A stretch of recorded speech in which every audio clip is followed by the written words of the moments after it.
eny amin'ny folo tapany voalohany mbola nantsasika azy tena mitoko dia inkaratiana mananjasana hoe fa hoy izao mandeha araka ny fananay mandeha araka ny fananay baiko ome tombo atsika izany amin'izao marina izao dia amin'ny ankapobeny zavatra efa tsy tiantsika izany baikona zany mbola maikako hoe efa tia ampiangonana hoe mbola baikona ihany fa mazava ny tena tomboka mandehana araka ny fananay raha jerena ny soratra ny mpandinika betsaka ny azo mazava ny hoe mandeha araka ny fananay fa misy filazana hoe io mandeha io dia terme militaire azantsika hoe mandehana araka ny ritme ny fanamasina mandehana araka ny ritme ny fanamasina mety hoe plantemente zany mety hoe faingampaingana koa fa mitelantsika mitoko hoe mandehana araka ny ritme ny fanamasina no sika mbola mitera ny tompony amin'izany fahamarina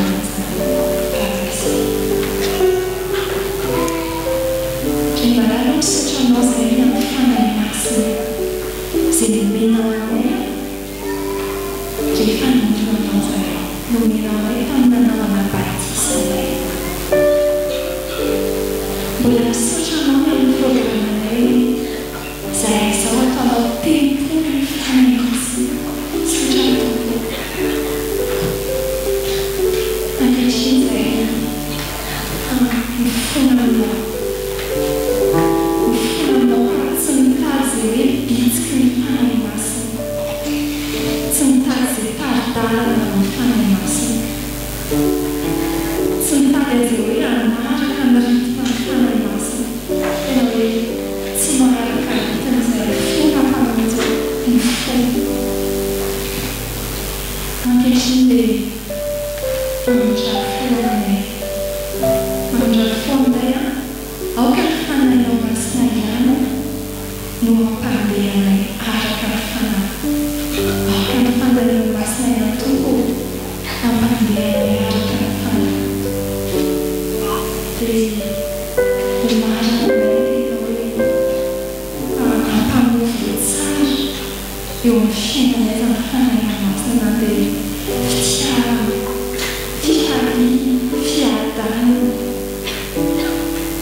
zany no angatana ekeny andeha araka ny fanahy omeo anay andeha tokoa araka ny fanahy amovo tsara ny fanahy ary tsy ho émotion an'olombelona fotsiny ka hoe raha tia dia tia ihany famizakaran'olo raha misy fifaliana dia miankina amin'ny circonstance eo amin'ny fiainanay raha hoe manam-piadana dia satria taoriana rehefa vao mitotona ny problème isan-karazany dia iza rehefa mihevitra ampatsy hoe izany tompo fa tena le fitiavana fiadana fifaliana vokatry ny fanahy ary hoe rehefa totaliana dia satria fahasambarana miaraka aminao zany sisa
Anio alahady fa 2020 ny volana May taona 2020 alahady fahadimy manaraka ny Pasika.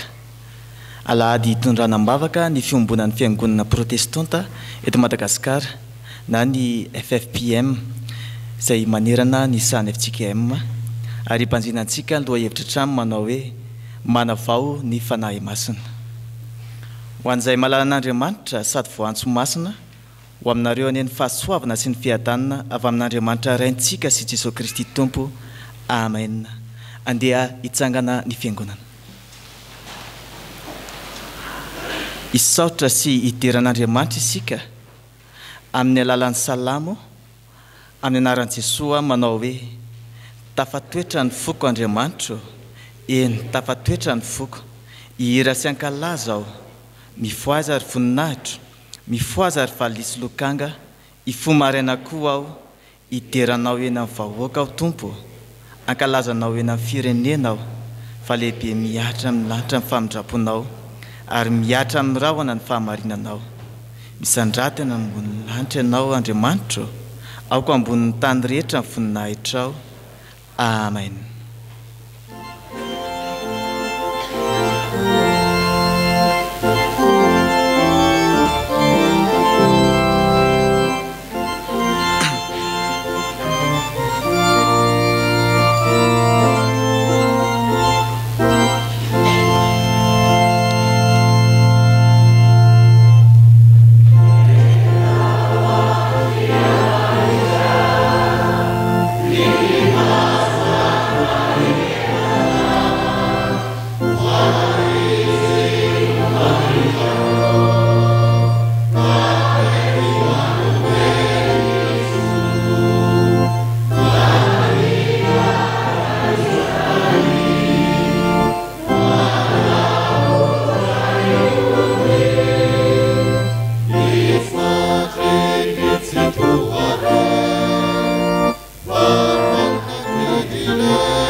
Olombovonjy noho ny asan'i Jesosy Kristy teo amin'ny azy fijaliana no indro midera manatrika anao ry iray malala, ary raha misy ny reharehavanay dia noho ny fanehoam-pitiavana izay naseho anao anay tao aminy. Tsy hainay valiana fa indro raiso mba hoanitra kasitrahanao ny fanatonanay anao izao.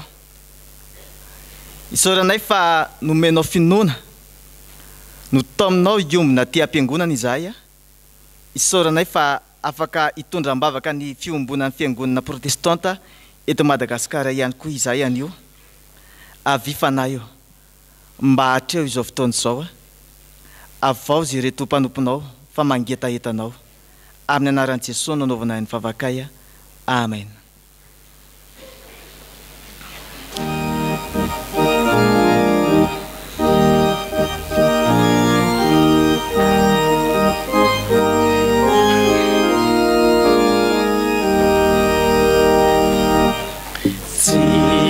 Si fetra diavatra rehetra ianao Jesosy tokiko akaiky aizoky diay ny tsara indrindra mikio.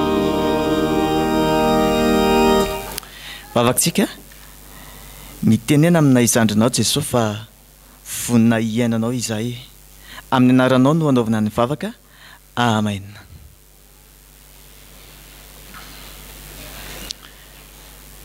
Dia mbola afaly miarabana ny tsika ankizy sy tanora manokana ihany koa amin'izao lady maraina izao ny angalantsika ny fampianarana ny amin'ny anio dia ao amin'ny Jaona 3:7-9:30 filazantsara araka ny Jaona 3:7-9:30.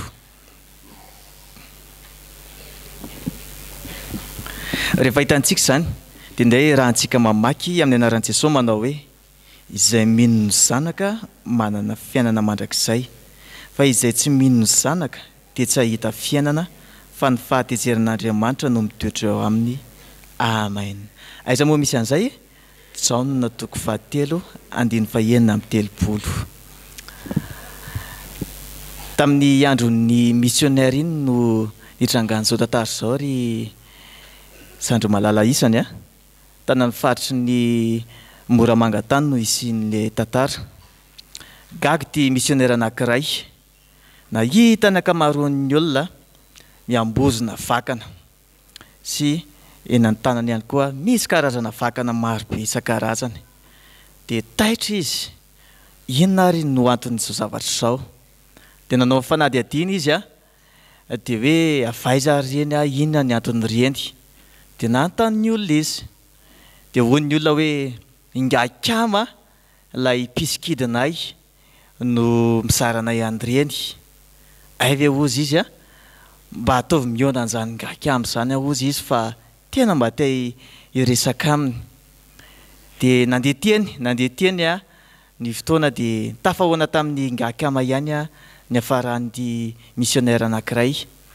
Dia rehefa tafahoana izy dia hoy ity missionnaire hoe hono akay ianao no mizara an'ireny vakana iambozonan'ny olona ireny fa mba te hanontany hoe inona kay ny tena antony sy tena dikan'izy ireny.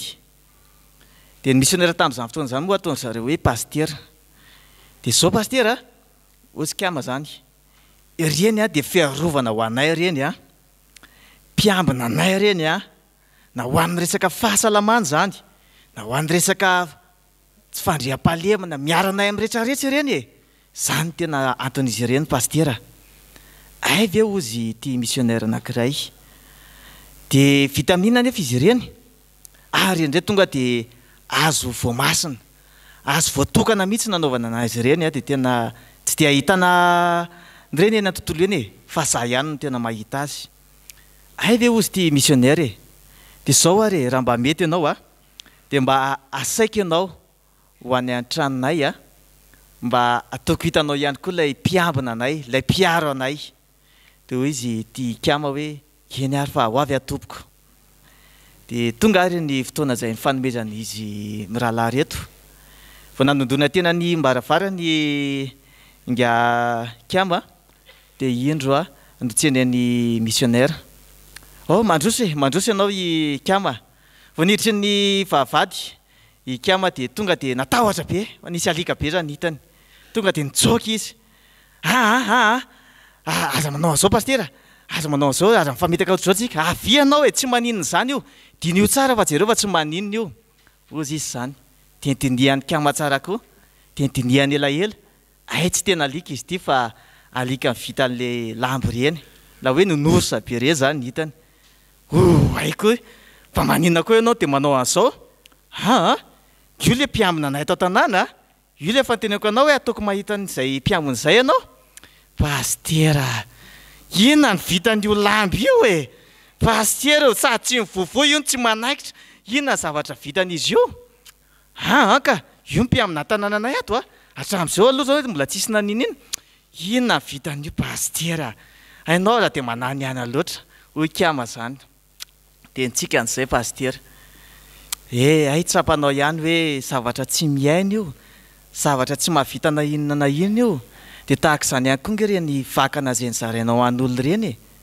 azo ane reny tsisy dikana ane reny tsisy aina ane reny tsy miaro ane reny teo vao tonga sainy ty ngapisikida anankiray hoe tena marina tokoa zany teny missionnaire zainy ry havana malalao amin'ny tompo ny ten'Andriamanitra de velona miaina mahita ary afaka mamonjy avelao ny Andriamanitra tsy izy fa andao hivavaka amin'ilay ten'Andriamanitra tena izy izay no izay ny tena nampiovan'ity pisikity ary hitantanana antsika ihany koa izay minao Jesosy Kristy no manana fiainana mandrakizay fiainana izay isantariny eto izay miankina amina zavatra hafa kosa de saritrary-piainana saritrary-piarovana no santariny eto ny loza arany dia hoe ny fahatezerin'Andriamanitra mihitsy no mitoetra ao aminy Jesosy ihany Jesosy hatrany matokian Jesosy eo amin'ny fiainanao manontolo miantiera amin'ny Jesosy amin'ireo karazana olana zay mety hisetraintsika amen andeha averintsika ilay tsenjery ny amin'ny anio amin'ny anaran'i Jesosy manao hoe izay mino ny zanaka manana fiainana mandrakizay fa izay tsy mino ny zanaka dia tsy hahita fiainana fa ny fahatezerin'Andriamanitra mitoetra ao aminy amen aiza moa misy an'izay Jaona 7:1-9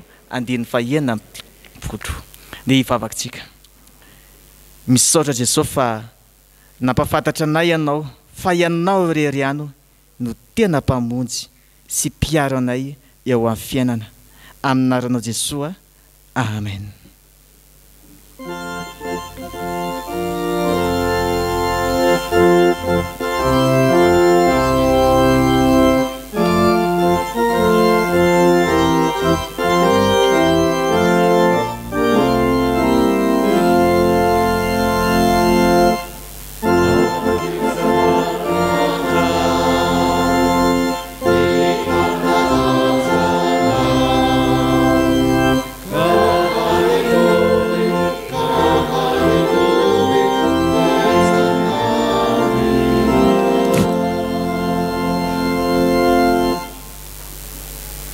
Hivavaka isika Tompo misaotra anao zahay noho ny teninao ny fanahinao masina ny anendry ny molotry ny mpanomponao mba tsy hisy diso ny teny izay vakina ny fanahinao masina koa hitarika ny mpanomponao izay tory ny teny ka hanambarany ny sitraponao ary ny fanahinao masina hanavao ny fony vahoakanao mba ho tany lonaka aniriny ny teninao amin'ny anaran'i Jesosy amen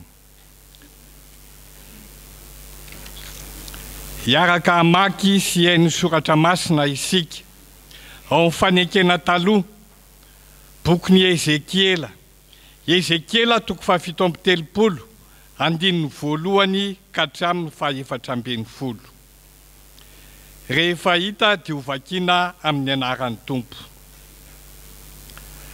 tao amiko ny tanan'i Jehova ary ny fanahy nitondrahan'i Jehova nivoaka dia napetrany teo amin'ny lohasaha feno taolana ary nitondra nandehandeha teny amin'ireo izy ary indreo betsaka dia betsaka teny amin'ny lohasaha ireo ary indreo maina dia maina ireo ary hoy Jehova tamiko ry zanak'olona moa mety velona ihany va ireto taolana ireto ary hoy izao Jehova Tompo ianao ny mahalala. Dia hoy indray izy tamiko, maminania amin'ny reto taolany reto ka ataova aminy hoe ry taola maina, miaino ny tenin'i Jehova. Izao ny lazain'i Jehova Tompo amin'ny reto taolana ireto. Indro asiako fofinaina ianareo ka ho velona, ary asiako ozatra ianareo ka hampaniriako nofo, ary hosaronako hoditra ianareo, ary asiako fofinaina ianareo ka ho velona, ka dia fantatrareo fa izaho ny Jehova. Dia naminany arak'izay efa nandidiny aho, ary noho ny efa naminany aho, dia injany nisy feo, ary endreo nihetsiketsika sady nifanatinatina ny taolana, samy nanatina ny taolana namany avy. Ary hitako fa indro naniry ny ozatra sy ny nofo, ary nisarona hoditra izy, nefa tsy mbola nisy fofinaina tao aminy. Dia hoy izy tamiko, maminania amin'ny fofinaina, eny maminaniry zanak'olona ka ataovy amin'ny fofinaina hoe izao ny lazain'i Jehova Tompo, manatona avy amin'ny rivotra efatra ary fofinaina, ka tsotsofo ireo voavono ireo mba ho velona izy. Dia naminany arak'izay efa nandidiny aho, ka dia nidiran'ny fofinaina ireo ka velona, dia nijoro tamin'ny tongony izy, marobe dia marobe tokoa. Dia hoy izy tamiko, ry zanak'olona, ireo taolany ireto dia ny taranak'Israely rehetra. Indreo izy manao hoe maina ny taolanay, levona ny fanantenanay, fongotra izahay. Koa maminany ka ataovy aminy hoe izao ny lazain'i Jehova Tompo, indro ry oloko izany ho hanokatra ny fasanareo, ary ampiakako avy amin'ny fasanareo ianareo, ka ho entiko any amin'ny tanin'i Israely, ka dia ho fantatrareo fa izaho no Jehova, raha manokatra ny fasanareo ary oloko, ka mampiakatra anareo hiala amin'ny fasanareo. Ary ataoko ao anatinareo ny fanahiko, dia ho velona ianareo, ary amponeniko any amin'ny taninareo ianareo, ka dia ho fantatrareo fa za Jehova no efa niteny sady nahatanteraka izany, hoy Jehova.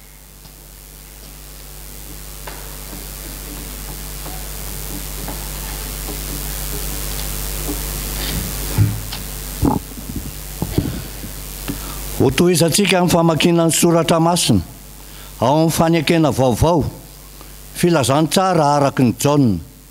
Jaona toko 7, andininy 1:30 ka hatramin'ny 4:30. Ary ho faranantsika ny famakiana ny soratra masina ao amin'ny epistily ho an'ny Galatiana. Galatiana toko 5, andininy 9:20 ka hatramin'ny 9:20. Rehefa hita dia ho vakiana amin'ny anaran'ny Tompo. Izay avy any ambony dia ambonin'izy rehetra, ary izay avy amin'ny tany dia avy amin'ny tany, ka ny momba ny etỳ tany ihany no lazainy. Izay avy any an-danitra dia ambonin'izy rehetra. Koa izay hitany sy reny no ambarany, ary tsy misy mandray ny fanambarany. Izay mandray ny fanambarany dia nanisy tombo-kase fa marin'Andriamanitra. Fa izay ny rahan'Andriamanitra dia milaza ny teniny, fa tsy misy fetra ny fanomezan'Andriamanitra ny fanahy. Ny ray tea ny zanaka, ka efa nanolotra ny zavatra rehetra ho eo an-tanany. Izay mino ny zanaka manana fiainana mandrakizay, fa izay tsy mino ny zanaka dia tsy ahita fiainana, fa ny fahatezenan'Andriamanitra no mitoetra ao aminy. Fa hoy izaho, mandeha araky ny fanahy, dia tsy hatateraka ny filan'ny nofo ianareo, fa ny nofo manohatra ny fanahy, ary ny fanahy manohatra ny nofo, ary mifanohatra izy roa mba tsy ahazonareo manao izay zavatra tianareo. Fa raha tarian'ny fanahy ianareo dia tsy mba ambany ny lalàna.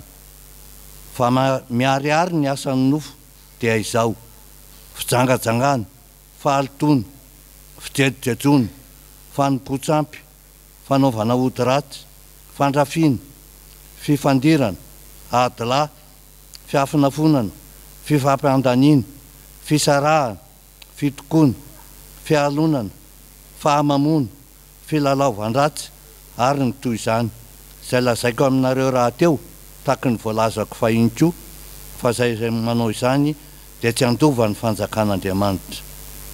Fa ny vokatry ny fanahy kosa dia fitiavana, fifaliana, fiadanana, faharim-po, fahamanram-panahy, fanaovan-tsoa, fahamarinana, fahalemem-panahy, fahononam-po.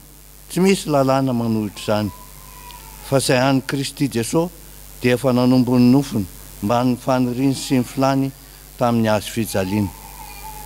Raha velo ny fanahy isika dia aoka andeha araky ny fanahy. Aoka isika andray tena foana, tsy andrany tena foana ka ifampianky sy ifampialina. Amen.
Mbola faly indray ry havana, miarabantsika tonga soa atao amin'izao tranon'Andriamanitra izao ary mifanatrika amin'ny soratra masina araky ny Ezekela toko fahafito amby telopolo andininy voalohany hatramin'ny fahaefatra ambin'ny folo. Manonona ny fahasoavana sy ny famindrampon'Andriamanitra, ny fanavaozan'ny fanahy masina ho amintsika rehetra. Ary eto dia fifaliana ho antsika ny miarahaba ny ray aman-dreny Randriana Arivelo Fenitsoa mpitandrina mianakavy izay tsy zoviana amintsika fa niara niasa tamintsika tamin'ny fizaran-draharaha tamin'ny fotoanandro noho ny fiara-miasa izay nekentsika dia tonga mamangy antsika amin'ity anio ity. Miarahaba nareo dia mianaka tonga soa, ny hery ny fahirezana eo aminareo amin'ny asa izay sahaninareo ao amin'ny fitandremana mahazina famonjena Ambatolampy Sodapartany fahavalo amby telopolo. Sotra indrindra pastera. Ezekela toko fahafito amby telopolo. Mifanandrify indrindra amin'ny antom-pisian'ny fanompovavahana manerana ny sahany Efjekema ahatsiarovana ambavaka ny fiombona ny fiangonana protestanta eto Madagasikara, nefa koa mifanehatra amin'ny zava-misy maneran-tany, ny fandringana ny aretina, ny ady miteraka fahafatesana mampirikoditra ary ireo fahavoazana saritsary-pahafatesana manjo ny tsirairay hitatsika eny amin'ny fiarahamonina. Amin'ireny rehetrareny dia antsoina ho mpaminany tahaka ny Ezekela izay tondrona eto amin'ny perikopa hoe ny zanak'olona ny fiangonana. Mamina ny ry zanak'olona, mamina ny ry fiangonana. Ny hoe maminany dia milaza ny fahamarinany zava-misy mitranga ny marina ary ny marina ihany, mamaritra ny marina momba ny ankehitriny ary milaza ny hoavy sy mpanantenana araka ny fahamarinan'Andriamanitra.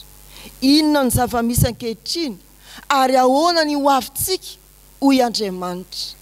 Izany no atao hoe maminany, milaza ny afatr'Andriamanitra, miainga amin'ny zava-misy, miampita amin'ny hoavy.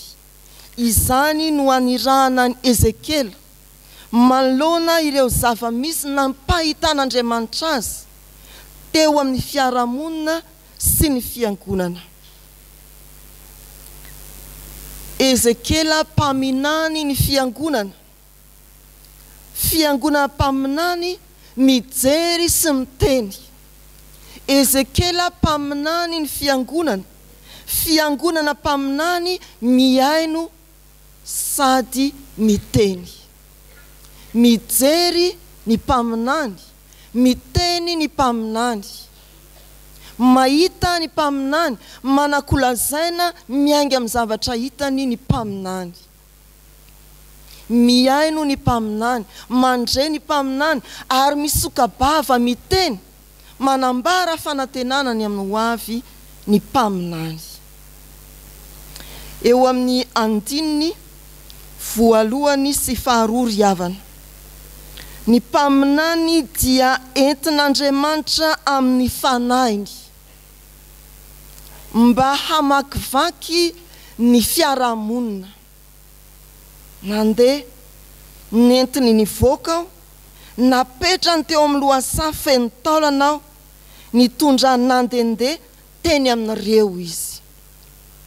Ny fanahin'Andriamanitra izay miasa tao amin'ny Ezekela, ny fanahin'Andriamanitra izay efa lehibe manondro indrindra ny fanahy masina izay mbola miasa ao amin'ny fiangonana, dia tsy manidy azy ao anatin'ny rindrina efatry ny fiangonana, fa mitondra azy ivoaka ho eny amin'ny fiarahamonina, andendeha eny amin'ny fiarahamonina. Izay ilay mpaminany, izay ny tena fiangonana, sy ny miara-mivavaka, mitsangana, dia mipetraka, dia mandray tsodrano, dia toaray tongotro ny fiangonana. Fa ny fiangonana tena mandray ny fanahy masina, mandray ny fanavozan'ny fanahy, dia ilay mametraka ny fiangonana ho toeram-panirahana ka mamoaka azy entiny fanahy masina andendeha eny rehetreny. Ry havana malala rehetra ao amin'ny tompo, fiangonana mpaminany tsy mihidy anatin'ny rindrina efatry ny fiangonana, tsy mitsangana sy mipetraka atao anaty eo amin'ny W ny fiangonana, fa ny fiangonana dia nandray iraka mazava eo ambany fitarihan'ny fanahy masina, ivoaka ny rindrina efatry ny fiangonana, hijery sy hiaino ny zava-misy eny amin'ny fiarahamonina. Tena fiangonana ve ny fiangonana? Tsy fiangonana mitadiny ho an'ny tenany, fa mijery izay ahasony hafa. Izany no tena fiangonana, izany no tena kristianina, izany no tena olo ny fanahin'Andriamanitra. Anio eo amin'ny andininy voalohany sy faharoa, dia hamoakanao eto amin'izao fiangonana izao Andriamanitra ka hitondranao amin'ny alalan'ny fanahiny, hampahiratra ny masonao izy ary hampandre ny sofinao, mba tsy ho kristianina, tsy hahalala afa-tsy ny tenantsika isika any amin'ny fiarahamonina misy atsika, ka hoe raha-rapoko tany tsy raha mifokon-danitra, ka raha-poko taninao ary tsy hitanao, ka raha-panondronao tsy hitanao izay misy azy. Mba tena olo ny fiarahamonina isika. Misy fahoriana etsy avaratra, dia alao hovidaina amin'ny alalan'ny afatra miafina ny fahamankina. Mba tena aminany isika, ahatsiaro, miombona amin'ny fiarahamonina, tsy naim-potsika, fa noho ny fitarian'ny fanahy masina mamoaka atsika iaona amin'ny tontolo misy atsika. Fiangonana mandray ny fanahy masina tsy hidy atao anatin'ny rindrina efatra ny fiangonana fa hivoaka ifanerasera amin'ny fiarahamonina mba hijery ny zava-misy, mba andre ny feon'ny tontolo izay ijorony. Fa rehefa nandeha notarian'ny fanahy Ezekela ilay zanak'olona toa sy ianao dia nampahitan'Andriamanitra taolana maina dia maina. Zay ny voalaza eo amin'ny andinin'ny faharoa tapany farany. Tena nontanian'Andriamanitra ny zanak'olona hoe mbola ho velona ihany ve ireo? Jehovah Tompo, ianao no mahalala.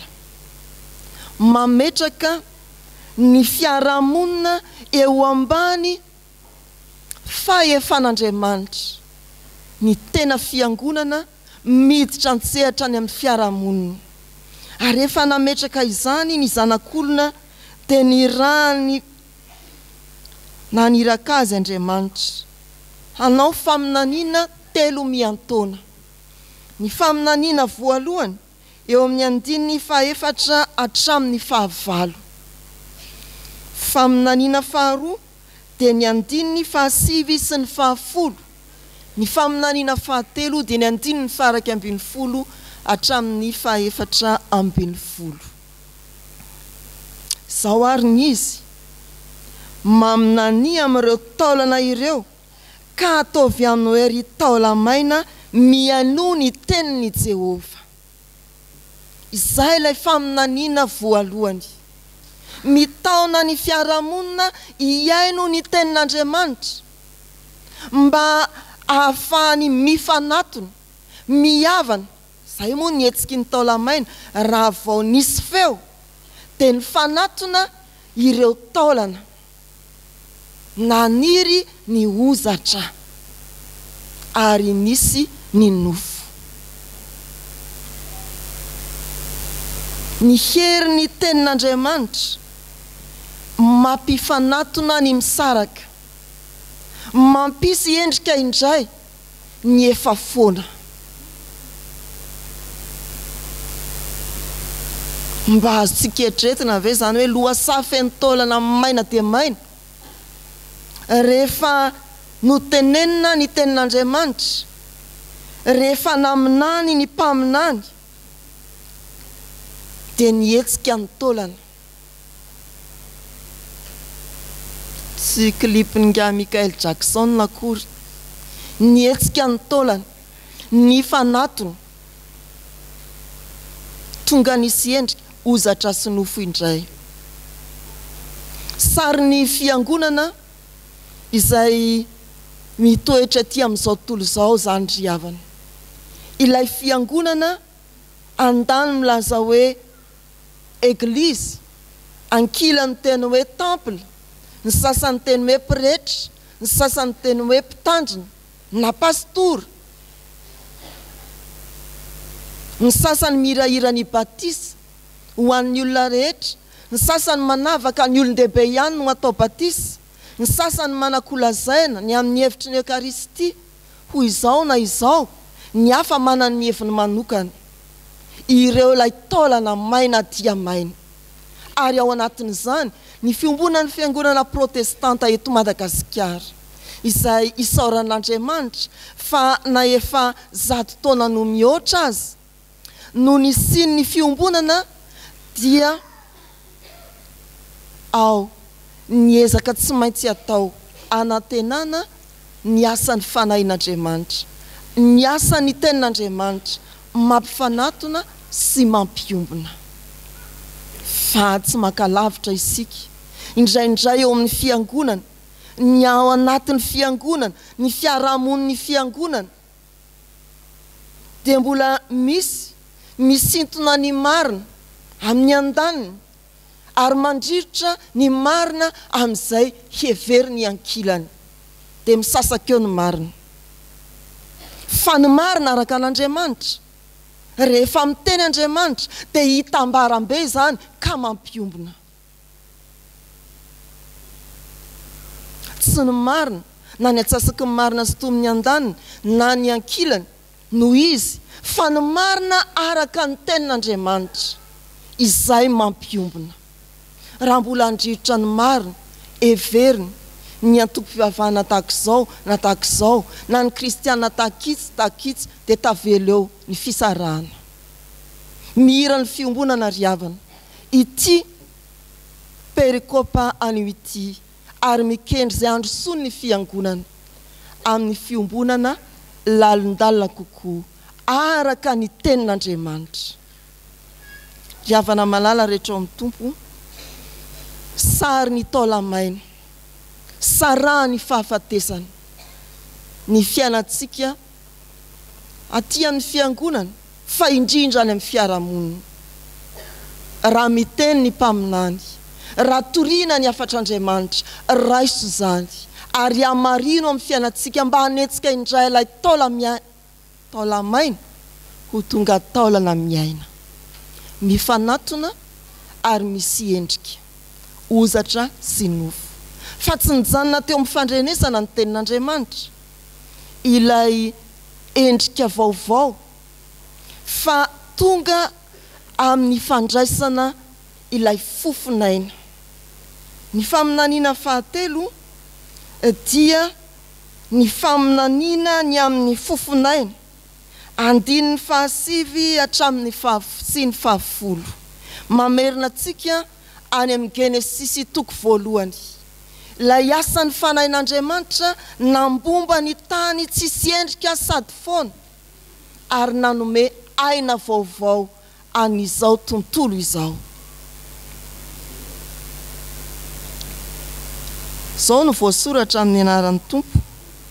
Maminany amin'ny fofinaina, eny maminany ry zanak'olona ka ataovy amin'ny fofinaina hoe izao ny lazain'i Jehovah Tompo, manatona avy amin'ny rivotr'efatra, ry fofinaina ka tsofy ireo voavony ireo mba ho velona izy. Dia naminany arak'izay efa nandidiny aho, ka dia nidira ny fofinaina ireo ka velona, dia nijoro tamin'ny tongony izy, marobe dia marobe tokoa. Tsy asa ny tenin'Andriamanitra ihany ny fampiombonana, fa adidy ny fanahy masina indrindra. Miaino ny teniny fiangonana ary mandray ny fanahy masina vao tena mahajoro ho vavolombelon'ny fiombonana, ho tena mahajoro ho vavolombelon'ny fitiavan'Andriamanitra. Mandray ny teniny fiangonana, adino ny asan'ny fanahy masina. Dia fiangonana mbola miteniteny foana ihany mamakivaky ny fiarahamonina. Fiangonana mirediredy ihany no re eny tontolo eny. Fa ny fiangonana andray ny teny ka tafaradalana amin'ny fitoriana ny filazantsara, ombany ny fanahy masina, dia tena mahajoro ho vavolombelona izany atao hoe fiombonana. Riavana malala, tsy hoe iverina any amin'ny teboka ohatra. Ny fiainantsika mety zarazarain'ny foto-kevitra samihafa, ny firehana samihafa, ny fiaviana samihafa, tsy iverina any amin'ny teboka ohatra. Fa anomboka eo amin'izay hatrehintsika ankehitriny. Anaiky ny herin'ny teny sy ny fitarihan'ny fanahy masina ka ho velom-panantenana ny amin'ny ho avy. Misy fahavelomana sy aina bebe kokoa ao amin'Andriamanitra. Ny teny sy ny fanahy masina no mahatanteraka fiavaozana eo amin'izay endriky ny fahafatesana ao an'ny tenanao, eo amin'izay heverinao ho teboka farany ka tsy azo ioarana intsony. Tianao amaranana ny fiainanao no manomboka indray Andriamanitra. Raha mitory izao Ezekela toko 7:30 izao, lay ankehitriny to tianao ho faranana, lay ankehitriny to tsisy mpanantenana eo amin'ny fiangonana, lay ankehitriny toy ny taolana maina dia maina iasan'ny teny ombany ny fanahy masina dia lasa zavatra vaovao, fiainana vaovao, fiarahamonina vaovao. Izay lay Ezekela 7:30. Fa tsy an'ny fiangonana tsy ho antsika samirery lay faminaniana. Ny faminaniana fahatelo dia mitodika amin'ny taranak'Israely. Hoy ny vaky ny soratra masina amin'ny anaran'ny Tompo, dia hoy izy tamiko ry zanak'olona, ireto taolana ireto dia ny taranak'Israely rehetra. Indreo izy manao hoe maina ny taolanay, levona ny fanantenanay, fongotra izahay. Fiangonana tsy mijery ihany ka miteny, fa fiangonana miaino sy manan-kolazaina. Ny eny dia ny fitaraina ny zanak'Israely manao hoe maina ny taolanay, levona ny fanantenanay, fongotra izahay. Mbola misy azo lazaina ve? Mbola afaka miteny eo anoloan'ny resaka feno famoizam-po eny amin'ny fiarahamonina ve ny fiangonana? Mbola manakambara manoloana ny fahadisom-panantenana ny betsaka eo amin'ny firenena? Eny, fahadisom-panantenana ny fiarahamonina ny fiangonana ve ny fiangonana? Maminaniry zanak'olona, enoy ny ratra ny fiarahamonina, enoy ny fitaraina ny fiarahamonina misy atsika. So dia tsy fantatrao fa raha midina ny vidim-bary dia miakatra kosa ny vidin-tsoloky. So dia hodinao tsy eny ireo fifanjevona ara-politika eny amin'ny fiarahamonina, fa amin'izany mba tsy handiso fanantenana ny fiarahamonina isika. Maminaniry zanak'olona. Tsarovy ny teny mpitoroteny 2:12 manao hoe afafazo eny amin'ny rano ny haninao, fa ho hitanao ihany izy rehefa ela. Sy ny soratra masina manao hoe mitenena ihany fa misy miaino. Mandray isika maina ny taolanay, levona ny fanantenanay, fongotra izahay, ary dia mitenena amin'ny manodidina anao, mitenena amin'ny fiarahamonina ry fiangonana, fa miditra antsehatra ao anatin'izany Andriamanitra ka miteny fa hanokatra ny fasana ary aneo no maha-Andriamanitra velona azy. Maro ny olona izay mieritreritra fa ny fialana tanindrazana no fanafody ny fahavoazana izay miatra. Ny avy any ampitan-dranomasina, tany mandroso, mialana makaty amin'ny tany andalam-pandrosoana mba hivelona tsaratsara kokoa. Ny aty amin'ny andalam-pandrosoana miazakazaka makany amin'ny tany hafa hiverina fa mandroso anantena fivoarana. Tsisy zany raha tsy ny fanahy no mitarika. Izay la fiarahamonina mitaky ny faminaniny ny fiangonana. Very fanantenana zao tontolo zao ka mifamezivezy. Makary angamba misy ny tsaratsara kokoa, ho ary angamba misy ny metimety, tsia. Ao amin'izay misy ny fanahin'Andriamanitra, no hevelomanao amin'ny fahasoavana, andraisan'Andriamanitra ny andraikiny, ka na dia ny fasana azy, ho sokafany hitondrany fahavelomana indray. Zany ry havana ny fanantenana izay manan-karena ambarany ity Ezekela 7:30 ity. Ho antsika fiangonana, nandreny afatra Andriamanitra ianao, ianao no tondrona sy tendrena, manomboka amin'izao animizao, ho fitaovana eo am-pelantanan'Andriamanitra hitondra fanavaozana amin'ny alalan'ny fanahin'Andriamanitra izay aridy ny ampy-mizara amintsika.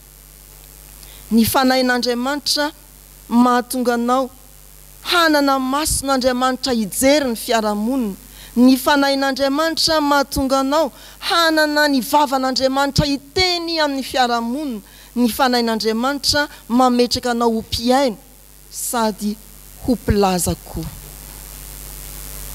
Izany no iraka ampanaovana antsika mandihana tahaka ny Ezekela eo ambany fitarian'ny fanahy masina. Hitety lohasahy ianao ka hita anakambara, hitety lohasahy ianao te andre ka anakolazaina. Mandihana riavana fiangonana tarian'ny fanahy hitondra fanavaozana manomboka ato amin'ny fiangonana sy ny fiarahamonina ny ianao. Amen.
Favaksika revana ry ray malala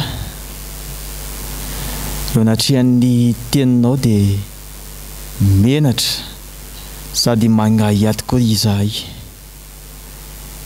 Tsy mba nanefa izany sitraponao izany, tsy mba nanaiky avaozan'ilay fanahinao masina, tsy mba nety iombona, tsy mba tanteraka ilay teninao hoe mba ho iray ihany izy rehetra. Mpiampo mana izay tianay atao izahay, tsy te hiombona izahay. Indray ihany koa menatra, tsy te hitory malaina, kanefa fiangonana irahanao aminany, kanefa fiangonana antsonao mba hiombona. Ifonana Tompo, ifonana Jesosy, ifonana izany toetrana izany, mba ianao ny vavaka mangina sy ny fifonana mangina sy ataony tsirairay avy ankehitriny.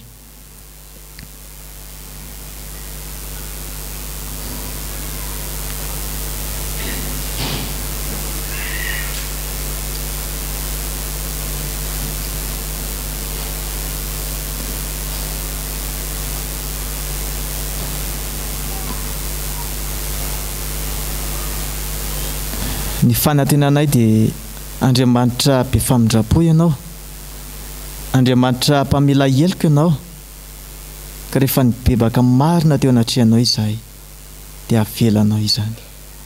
Izany mivavaka izany dia ataonay aminaranao Jesosy. Amen.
ry havana ho antsika izay naiky tokoa ny fahotantsika teo anatrehan'ny tompo ary ny bebaka marina tokoa mitsangana andreny teny somahafaly atolotry ny tompo antsika ho famelana ny elitsika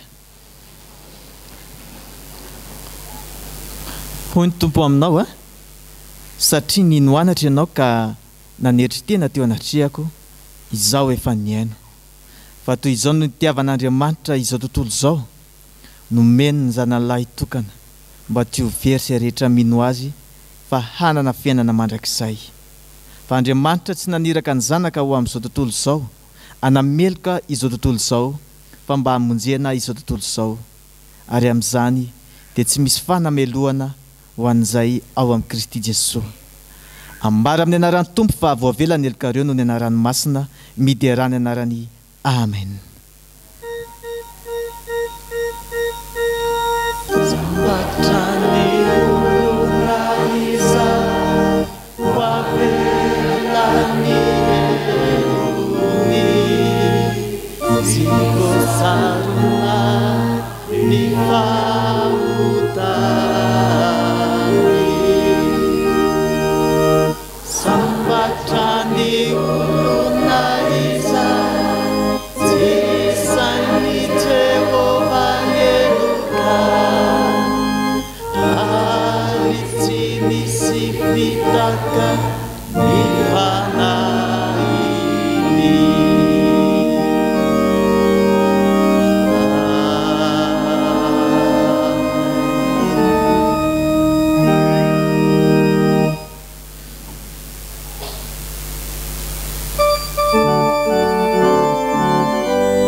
antsika izay voavela elaka dia andeha ambarantsika ampahabe maso ny finoantsika araka ny fanekem-pinoana larana fahaefatra izay manao hoe manambara ny finoantsika ny Jesosy Kristy isika dia araka ny teniny Jaona mpanao batisa hoe indro ny zanak'ondrin'Andriamanitra izay manaritra ny fahotany izao tontolo izao sy araka ny teniny Andrea hoe efa nahita ny Mesia izahay sy araka ny teniny nataony Natalaela hoe Rabio ianao ny zanak'Andriamanitra ianao ny mpanjakan'i Israely sy araka ny teny nataon'ny Samaritana hoe ny tenanay nandre ka fantatray fa izy tokoa ny mpamonjy izao tontolo izao sy araka ny teny nataon'ny Petera hoe ianao ny Kristy zanak'Andriamanitra velona ianao ny manana teny ny fiainana mandrakizay ary araka ny teny nataon'ny Tomasy hoe tompoko sy Andriamanitra amen Yeah.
Vavaka sikariavana.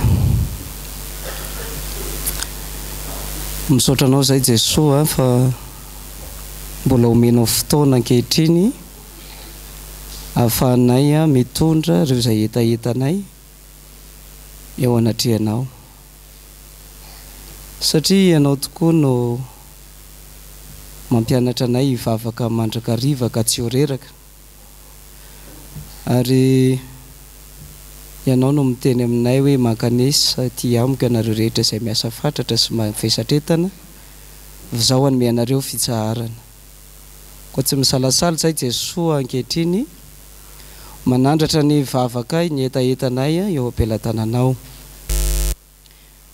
Mankasitraka noho ny amin'ny teny fiainana nomenao tamin'ity androany ity, izay atsiarovanay tokoa ny asarobidin'ny asanao Andriamanitra eo amin'ny fiainanay.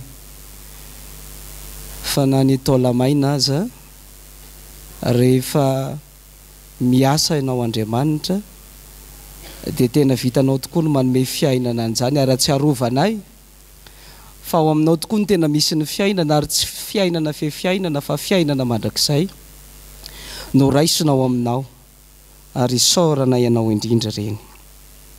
Fa amin'ity androany ity indrindra no natokany fiangonana FJKM hitondranam-bavaka ny fiombonana eo anivon'ny FFPM. Tompo, misaotranao zay ny amin'ny izay efa nampiombonanao ny fiangonana protestanta eto Madagasikara. Fa ny angatahana indrindra Tompo dia ho tanteraka tokoa ny teninao, ny vavaka izay nasandratrao Jesosy ny amin'ny iray ihany ny fiangonanao. Tompo, mangataka izay mba tsy ho sarisarina fiombonana, fa tena ho fiombonana marina ao aminao tokoa no isy ao anivon'ny fiangonanao. Ary tsy ho saratsarahan'ny fotom-pampianarana samihafa, fa naikiombona indray ny fahamarinany teninao. Fa menatra izahay Andriamanitra rehefa mandinika hoe ny baibolinao tokoa rehefa mikombona dia toa mampiray, fa rehefa sokafana dia toa mampisaraka, satria mahatonga hevitra samihafa izay tsy tovizana mampisy ny elanelana. Mangataka izay Andriamanitra mba tsy hivoy ny fisaraham-bazana fa hivoy ny fiombonana, satria teninao no hoe mampianatra anay mba tena hifankaty, fa raha mifankaty tokoa izay dia mpianatra ao araka ny didy vaovao izay nomenao, ny hoe didy vaovao nomeko anareo tena mba hifankatiavanareo eny. Aoka tahaka ny tiavako anareo no mba hifankatiavanareo kosa, izany no ahafantaran'ny olona fa mpianatra anareo raha mifankaty. Koa ny vavakay Tompo, mba ataovy tena misy fiombonana marina eo amin'ny fiangonanao. Vavaka izay ankehitriny ho an'ity fitandremana ity dia ny fitandremana hisotry fitiavana. Mankasitraka fanomenao mpitandrina izany fitandremana izany, izay hitaiza sy kolokolo ireto vahoakanao izay ondry nomenao andrasan'izy ireo. Mivavaka izay Tompo ho an'ny mpitandrina sy ny ankohonana izay nitendrenao hitandrina izao fiangonana izao, menao azy ny fahendrena rehetra Andriamanitra, ahafahany mitarika mitaona reto ondry marobe. Andova tokoa ny fiainana dia ny fiainana mandrakizay ao aminao. Meo azy Tompo ny hery entiny mantanteraka izany andraikitra izany, fa tsy mora izany, fianao Andriamanitra amin'ny alalan'ny fananao mahery no angatahana indrindra hiasa ao aminy sy ny ankohonany, ahafahany manatanteraka ny andraikitra sarobidy omenao azy. Mivavaka izay Tompo ankehitriny ho an'ny fiangonanao izay ondry andrasana. Tompo malalo, ianao Jesosy mahita sy malala ny fiainany tsirairay avy, fa rehefa mandinika izahay dia tahaka ny tao lamaina voalaza teo tokoa ny fiainanay ankehitriny tena ao anatin'ny fahaverezan-kevitra sy ny fahatsompanantenana ny olona ny fiarahamonina raha ny fiainana amaha-olombelona ny jerena eo ny fisondrotan'ny vidim-piainana eo ny aretina eo ny ady lasa mihafa tanteraka tokoa ny amin'ny firenena amely firenena miaina ny fiatraikan'izany zahay tompo fambonin'izany ny olana sy ny adi-tsaina samihafa atrehany tsirairay eo amin'ny fiainatokantranony maro ny manana olana zay tsy hita intsony ny fomba enti milaza zany eo anivon'ny tokantrano fa akoatrany ambonin'ny zavatra nyresahana teo dia mety eo ny vady maditra ny zanaka maditra eo ny tsy fombona ny mpianakavy tsy ny fiangonana ihany ny tsy miombona fa ny mpianakavy ny fianakaviana saratsarany zavatra iainana ankehitriny tompo malalo mangataka rezaya ianao ny asa amin'ny alalan'ny fananao masina hitondra fanavozana marina tokoa eo amin'ny fiainany tsirairay avy mangataka izay Jesoa ataovy tsapany tsirairay ny asany fananao masina manavao hoe mitondra fiainana ho an'ny tsirairay fa tena manome fiainana ianao araza vela ho diso fijeriny fiainana izay fa le tena fiainana omena ho anay no raisinay ary ianao Jesoa ilay fiainana no antoninay dia ho tsapanay izany tena fiainana omenao zany tompo ataovy mitondra ny teninao izay araka nambara teo mba ho mpaminany koa tsy olona ho ampaherezin-dava fa olona ho mpampahery ny fiarahamonina ihany koa hitondra ny fahatsaranao hitondra fiainam-baovao amin'ny fiarahamonina misy anay haneo ny fahatsaranao Kristy fanambaranao fety amin'izao tontolo izao nahitana fahoriana kanefa nampananteny ianao fianao fanandresy izao tontolo izao dia ho zany tokoa ane zahay Andriamanitro ho mpaminany sady miaino anao no mitaona ny olona iaino anao ary tsy vitan'izany fa manambara anao sy ny fahatsaranao ary ny fiainana raisinao aminao eo amin'ny fiarahamonina misy anay tompo mangataka zahay tena iseho ny voninahitra ao amin'izao fiangonanao izao ny asa rehetra izay tanterahana noho ny amin'ny finoana satria izay mino no miasa dia ho ampaherezinao amin'izany reto fiangonanao reto vahoakanao matoky zahay fa ianao hanome azy ireo ny hery entiny miatrika na inona asa trehany eto anivon'ny fiangonana tsy alangalana tsy tazan-davitra fa tsiaro fa zay olom-bovonjy dia miasa ary manao asa tsara satria ianao ilay Andriamanitra ivavahanay dia sady tsara ny mpanao ny tsara matoky izay Andriamanitro fa mity androany ity raha miala avy eto dia tena atsiaro fa tena mandray fiainana ao aminao ka ho fifaliana ho anay ny izary zany amin'ny hafa ny velany any tsy hitaraina ny amin'ny zavamisy izahay fa mahay miatrika sy mifaly ao aminao ny amin'ny zavamisy ary tsy ovaova ny zavamisy ny finoanay fa ny finoanay kosa dia finoana nova ny zavamisy zany no irinay Andriamanitro matoky zahay fa miasa ao anatinay ianao hiavaozanay tanteraka no ny asan'ny fananao masina mbola fifaliana ao anay ho mariky ny fiombonana raha teo ny miara-miombona manonona ilay vavaka nampianarinao Jesoa ny mpianatrao fa izay manao hoe raha nay izay ny an-danitra ho masina ny anaranao ho tonga ny endry fanjakanao atao ny sitraponao ety an-tany tahakana ny an-danitra meo anay no izay nasahaza ao anay ary mamelay ny elokay tahaka ny milana izay meloko taminay raha izay mitondra anay amin'ny fakampanahy manafanay amin'ny ratsy anao ny fanjakana sy ny hery ary ny voninahitra amin'ny mandraka izay amen. Izay mbola hijoroana eto anohy ny raharahany fiangonana dia zavatra anankiroa ry havana manantitra ny fiarabana ny mpitandrina Randrenarivelo dimy mianaka tazantsika eto moa ny vady aman-janany atao amin'ny lafiny iny 11 sa 6 mbola tsy haiko ilay izy. Miarabanareo roa vavy dia iray lahy tonga taiza amin'ny tompony zanakareo mivady azo toerana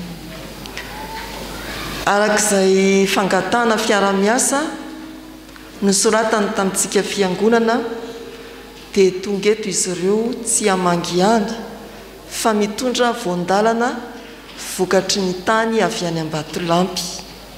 Tsy eritreritrisika hoe ovy zany na vomanga fa ny vilany andrahonany reny, ny sotrobe, haingotrano koa izay tsara fitotona satria manolotra indrindra ny fetin'ireny. Dia manasa antsika ry havana andray anjara tsy noho ny filantsika ny fitaovan-dakozina ny haingotrano ihany fa ny amin'izay fitiavan'i Kristy manery antsika anoana ny asan'Andriamanitra izay sahan'izy ireo any amin'ny fitandrenana mahazina famonjena Ambatolampy synodam-paritany 9/7. Ho fanomanana ny fanokanana azy mivady ho mpitandrina, izany hoe hampidirana azy ao anatin'ny fiombonan'ny mpanompon'Andriamanitra pastera izany. Rehefa nanontaniako izy fa tsy hoe nilaza, izany hoe nisokiriny fa tsy niteny. Ohatrinona moa pastera ny teti-bolan'ny fanokanana anao any amin'ny mahazina? Dia hoy izy hoe 11 millions ariary. Dia hatraiza zao isika? Hatreo amin'ny 3 tapitrisa ariary. Eto izy no mivantana mitondra ireo kojakoja samihafa ireo meo tanana ry havana, ary averina indray aoka ny fitiavan'i Kristy no hanery antsika amin'izay fahafahantsika dia tanterao zany, tsy mpiry andalo koa ny vokatra tahaka izao. Mbola ohatrinona ny alohanao vao tonga any amin'ny tsena misy andrenina any Ambatolampy any fotony, fa tonga eto ireo vokatra ireo jifao. Ho fampandrosoana ny asan'Andriamanitra, ho fampiorenana ny faneken'ny mpitandrina mivady ny antson'ny tompo, ary ho fanjifana koa ny vokatra malagasy. Dia ho ambin'ny tompo ane isika azo andray anjara. Eo ireo fampirantiana ireo manomboka an'io hatramin'ny zoma raha sitrapon'ny tompo. Raha mbola tsy niomana ianao ny tamin'ity an'ity dia afaka mandalo sy mandray izay verinao sahaza mba ahafahana mifanometanana amin'izany asa masina izany. Dia misaotra antsika mialoha sahady amin'ny anaran'ilay Jesosy tompony fiantsoana ary amin'ny anaran'ny komitin'ny fanokanana ny mpitandrina Randrianarivelo. Ny faharoa dia retintsika nolazainy mpitantsoratra ny fiangonana teo fa raha sitrapon'Andriamanitra dia hiverina amin'ny hetsika fitsangatsanganana indray isika fiangonana rehefa voatery nampiato zany tao anatin'ny 2022 noho ny valanaretina Covid-19. Hiverina haneo ny fiombonan'ny olona masina amin'ny alalan'ny fitsangatsanganana isika hivoaka ny amin'ny fiarahamonina ary irakoa ny fiombonana sy ny fifandraisana. Ny asan'ny fanahy masina ny anetsika-nao ho tonga amin'izany fitsangatsanganan'ny fiangonana izany, ampifanatonatsika amelona indray ny ainy fitiavana ho an'ny vahoakan'Andriamanitra eto amin'ity FJKM isotro fitiavana ity. Ary izao manoana PDB izao asa izao ny teti-bolan'ny fiangonana. Mankasitraka ny firaisan'ny sampana izay efa nametrahantsika fitokisana ombeny mikarakara sy manomana izao hetsika fitsangatsanganana izao. Efa hanambara teo fa ny fandraisana anjara eo ampisoratananarana andeha amin'ny fiarombonana akana koa ny tike amin'izany tsangatsangana amin'izany dia 4 ariary. Ireo fandaminana samihafa dia mbola ambara amintsika ihany. Dia enganeriavana ilay tompony asa hanampy atsika amin'ny fahasoavany mba havitana ny tandrify atsika tsirairay avy ho voninahitra Andriamanitra na ny amin'ny fanokanany mpitandrina ny amin'ny fiarahametana amin'ny fitsangatsanganany fiangonana. Dia manohy ny fanompoam-pivavahana isika ka dia ny tompona andraikitra amin'ny fitariana no anambara ny amin'ny toiny izany. Hira voalahatra ataontsika mialoha ny tsodrano.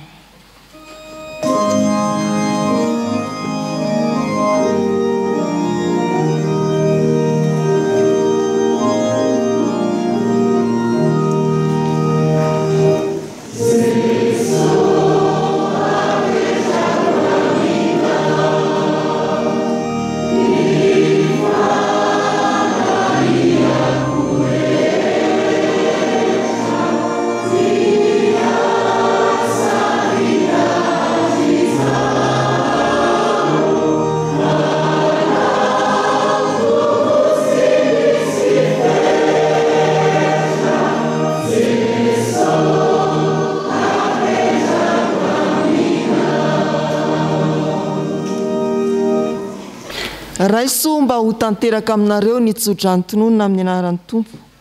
Ho aminareo rehetra ne ny fahasoavan'i Jesosy Kristy Tompo sy ny fitiavan'Andriamanitra ary ny firaisana amin'ny fanahy masina. Amen.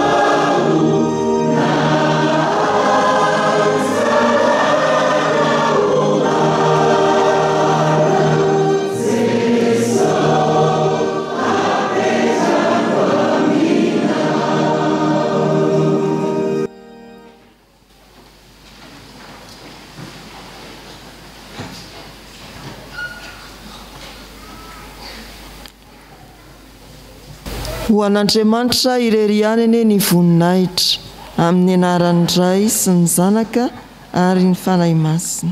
Amen.